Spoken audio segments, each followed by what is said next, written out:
biografi. Nah, baru seminggu sudah lupa dengan kami tentang teks biografi. Nah, sebelum kita lanjut ke materi kita, siapa dulu yang tahu pengertian dari teks biografi?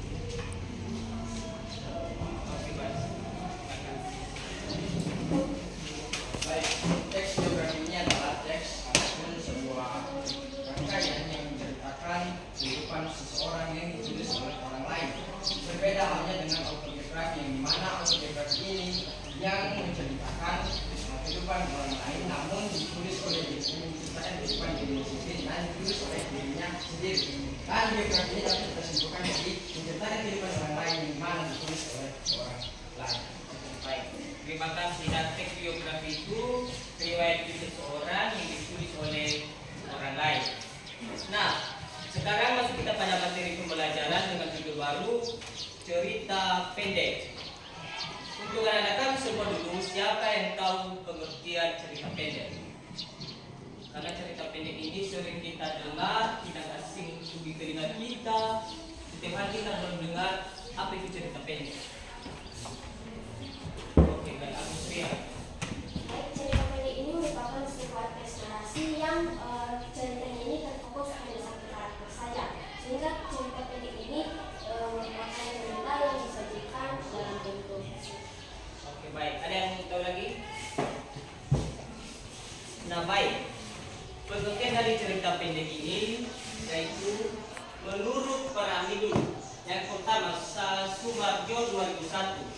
Cerita pendek atau cerpen adalah seni keterampilan menyajikan cerita yang di dalamnya merupakan satu kesatuan bentuk utuh atau menunggal, memfokuskan pada satu bagian atau satu karakter saja. Nah, ada juga menurut Kamus Besar Bahasa Indonesia 2013 halaman 263 bahwa cerita pendek ialah kisahan pendek yang memberikan pesan tunggal di mana dominan dan memusatkan diri pada satu tokoh dalam satu situasi. Di dalam kedua pendapat para ahli ini, mereka memusatkan cuma satu tokoh saja. Nah, dapat disimpulkan bahwa cerita pendek merupakan satu cerita fiksi berbentuk prosa yang singkat dan pendek yang ceritanya terpusat pada suatu peristiwa pokok dengan jumlah dan pengembangan pelaku terbatas dan keseluruhan cerita memberikan kesan tunggal. Nah, cerita pendek ini hanya jika kita membacanya dalam sekali duduk habis. Beda dengan novel. Kalau novel itu memiliki ciri-ciri 40.000 kata lebih. Jadi ada anak-anak babnya, ada subbab kecil-kecil yang dimana di dalam tokohnya tersebut campur. Ada satu judul, ada satu subbabnya, ada juga tokoh yang muncul di dalam novel tersebut. Nah, di dalam cerpen ini satu tokoh saja yang dibahas. Jadi tidak ada anak babnya, tidak ada subbab kecil di mana di ceritanya tersebut tidak sampai 10.000 kata. Yang kedua, ciri-ciri dari cerita pendek.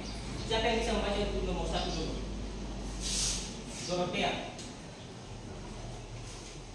Ciri-ciri cerita pendek itu nomor 1 bersifat fiktif. Oke, terima kasih. Bersifat fiktif. Ini bersifat karangan atau hasil imajinasi. Yang kedua, naratif.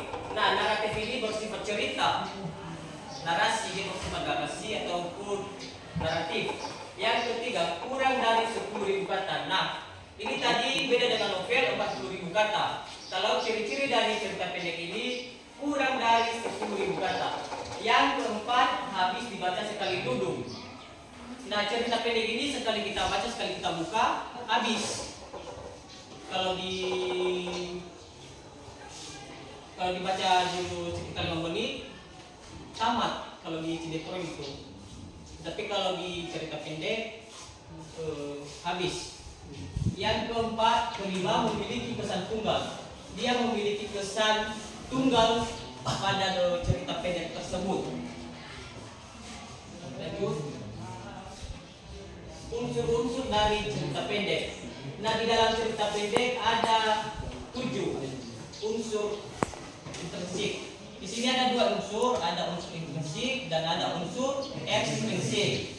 Yang kita bahas pertama itu unsur intrinsik. Yang pertama tema. Tema adalah gagasan pokok. Di mana kalau kita membuat sebuah cerita pendek, ada dulu gagasan pokoknya. Seperti begini ada ini tema ya. Baru kita kerucutkan menjadi judul. Jadi bisa kita ambil judulnya. Kalau contohnya yang kita bahas tentang kepedulian terhadap sesama, nah bisa kita ambil judul kecil sosial, bisa kita ambil situ. Yang kedua alur atau plot. Nah alur ini terbagi 3. Yang pertama alur, yang kedua, yang ketiga. Oke baik. Nah di dalam cerita pendek memiliki 3 alur. Terserah mau kita pakai alur apa, mau alur maju, mau alur mundur, ataupun mau alur campuran.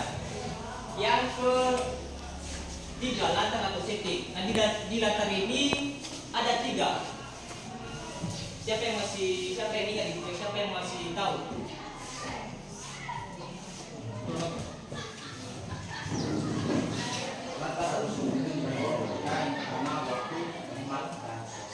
Nah, di dalam latar dalam cerita pendek ada 3 itu latar tempat, waktu, dan suasana. Jadi kalau kalian membuat atau merancang sebuah cerita pendek, kalau dalam keadaan sedih ceritanya, dan kalian kasih juga di dalam contohnya kalau mau pertamakan di musik di asik, padahal suasananya lebih sedih. Jadi kalian lihat mana yang bagus. Yang keempat, tokoh dan penemuan di dalam buku ini ada tokoh protagonis, antagonis, dan protagonis. Yang kelima, sudut pandang ini pertama dan ketiga. Dan yang terakhir amanat. Nah, di setiap cerita pendek ataupun karangan imajinasi kita memiliki amanat sebagai pengetahuan ataupun pelajaran kita. Pasti di dalam satu cerita atau di dalam suatu novel pasti kita temukan amanat dari cerita tersebut. Lanjut untuk unsur ekstrinsik. Nah, di sini ada 3 unsur ekstrinsik. Yang pertama latar belakang masyarakat. Nah, ini biasanya yang membuat ini tertuju pada penulis. Bagaimana latar belakang masyarakat? Bagaimana situasi atau tempat di lingkungan dia membuat suatu cerita pendek tersebut. Latar belakang pengarang. Nah, latar belakang pengarang ini diri kita yang membuat cerita.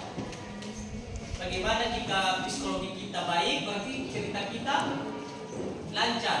Kalau psikologi kita tidak bagus, cerita yang kita buat tidak bakalan lancar. Dan yang ketiga, nilai-nilai yang terkandung dalam cerita pendek. Nah, nilai-nilai ini ada 5. Nilai agama, nilai sosial, budaya, pendidikan, dan apa itu? Nilai budaya, sosial, agama, apa lagi? Pendidikan, satu lagi. Apa yang pertama dulu? Pertama dulu. Nilai budaya. Kedua, agama religius. Ketiga, sosial. Keempat, moral. Dan yang terakhir, pendidikan. Nah, itu nanti yang ada di dalam nilai-nilai dalam cerita pendek. Nah, ini macam-macam nilai. Ada nilai budaya kaitan dari, contohnya kan kalau